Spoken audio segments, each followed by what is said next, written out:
Hi, and welcome back to Beans and Bezels. The military issue dive watch subgenre has always fascinated me, and the era of the mil-spec divers, featuring legendary pieces like the Omega Seamaster 300, Rolex Mil-Sub, and CWC Royal Navy stands out as my favorite. Some of my earliest microbrand purchases were watches that emulated the Seamaster aesthetic, and I came across the Mark II Project 300 numerous times, but I eventually managed to hunt down and purchase a Watchco 165-024 Seamaster, which remains one of my most cherished pieces. I also picked up a CWC Royal Navy, custom engraved with my Beans and Bezels logo, leaving the Rolex Mil-Sub as the only missing piece in my ideal trio. Naturally, when Mark II relaunched the Fulcrum in a new 39mm size, I was excited to see if it could fill that gap in my collection. While Mark II has produced more faithful Mil-Sub homages in the past, such as the LRRP Mil-Sub, the Fulcrum is also a tribute to that genre, albeit with a more modernized design twist. Bill Yao, the man behind Mark II and Tornek Rayville, has an excellent eye for detail and has built a brand ethos that truly respects and understands military watch heritage. His Seamaster 300 homage remains one of the best alternatives to an actual vintage Seamaster 300 or a Watchco build, so my expectations for the Fulcrum were high. The watch launched at a retail price of $995, and after taxes, I paid just under $1,100 for this no-date dive bezel version. Given Yao's nearly 2 decades in the microbrand space and his expertise in military watch design, I had hoped this watch might scratch my Rolex Mil-Sub itch, but after spending time with it, I'm not entirely convinced it does. Let's get into why. The case of the Fulcrum measures 39.15 millimeters in diameter, 46.15 millimeters from lug to lug, 39.5 millimeters across the bezel, and 14.10 millimeters thick, made entirely of stainless steel with a uniform bead-blasted finish.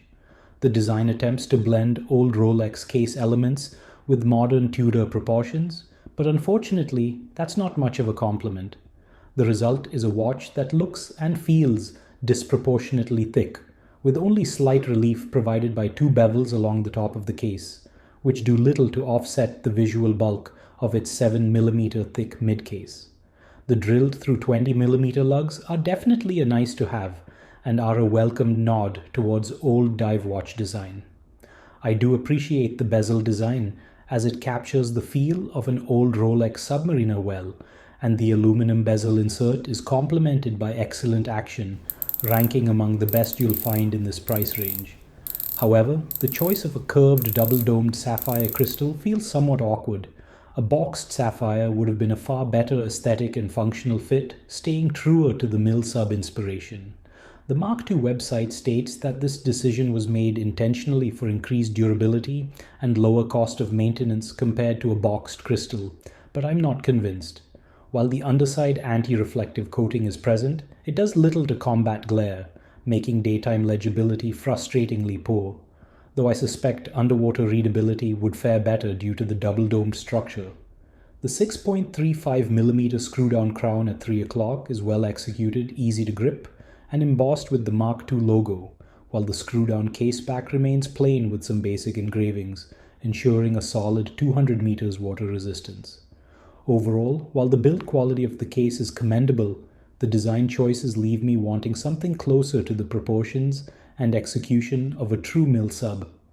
The excessive thickness and crystal choice make it feel clumsier than it should be, which is a bit disappointing given Mark II's usual attention to detail.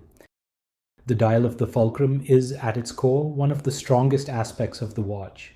It stays true to the mil-spec diver aesthetic with excellent legibility, bold sword hands, and the iconic big triangle at 12 o'clock, all wrapped in a simple, high-contrast design that feels both purposeful and refined.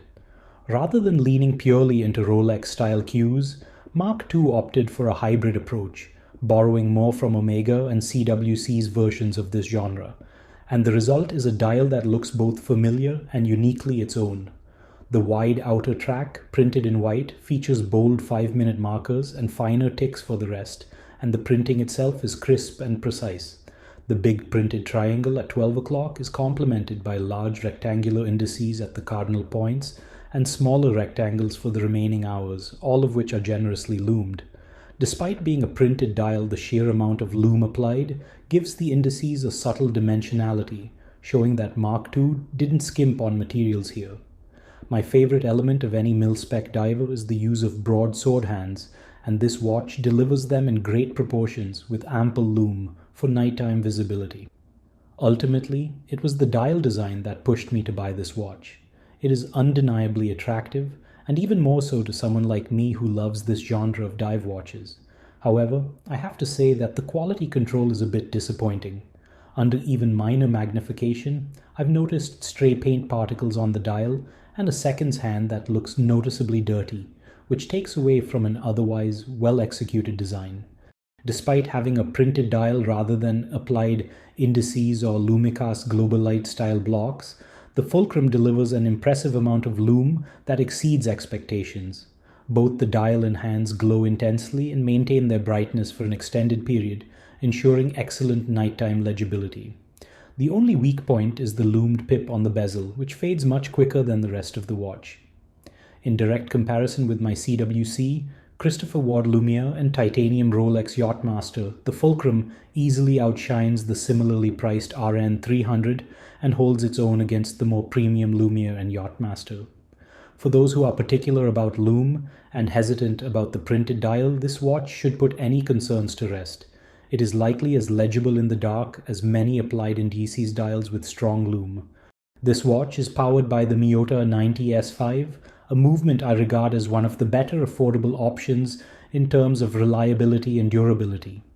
While its unidirectional winding rotor is a bit noisy, that's a minor trade-off for avoiding the Sellita SW200 and ETA 2824, both of which I actively steer clear of after years of frustrating experiences across numerous watches.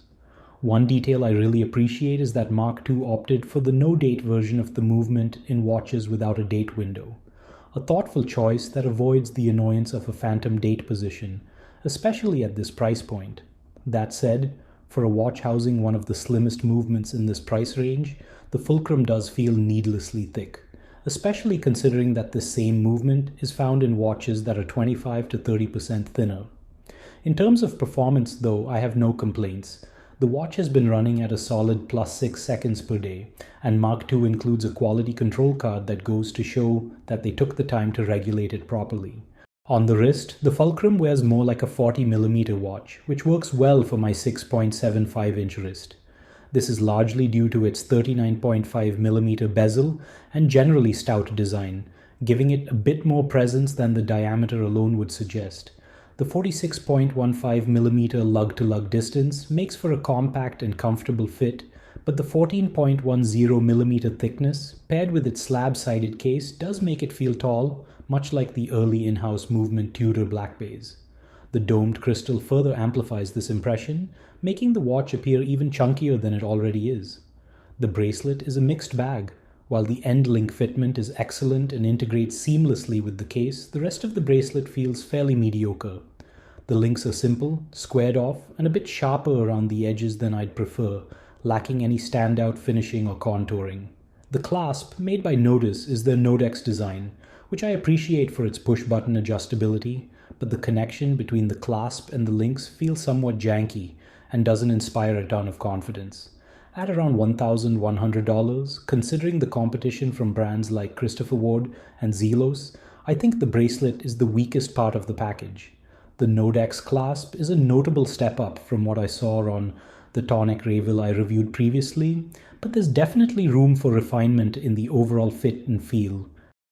If I sound like I'm not sold on the watch, it's because I'm not. I have a deep appreciation for the mil-spec genre and have owned or handled nearly every homage out there, as well as true pedigree pieces like the Omega Seamaster and the CWC Royal Navy. I've also spent time with Mark II's Project 300, which I found to be a genuinely impressive watch. But with the Fulcrum, I can't shake the feeling of being underwhelmed. Bill Yao is exceptional at curating a military-inspired aesthetic, both in his branding and how he positions his watches in the market. he arguably understands the heritage of these pieces and the genre in general better than any other brand making homage-style watches today. And yet, something about the Fulcrum feels off. It doesn't have the sense of refinement or thoughtful execution I expect from Mark II. Instead, it feels like a watch any no-name Chinese factory could have churned out, rather than one crafted by someone with such deep respect for the genre. Maybe I'm being too harsh, but in 2025, the standard for build quality and finishing continues to rise, and $1,100 gets you a lot of watch these days. This just doesn't feel like the best option at that price. And I say that as someone who owns the CWC, a watch that is arguably very overpriced itself, but at least it captures some of the essence of what made the original mil-spec divers so special. As always, thanks for watching, and please subscribe to my channel if you enjoy this content.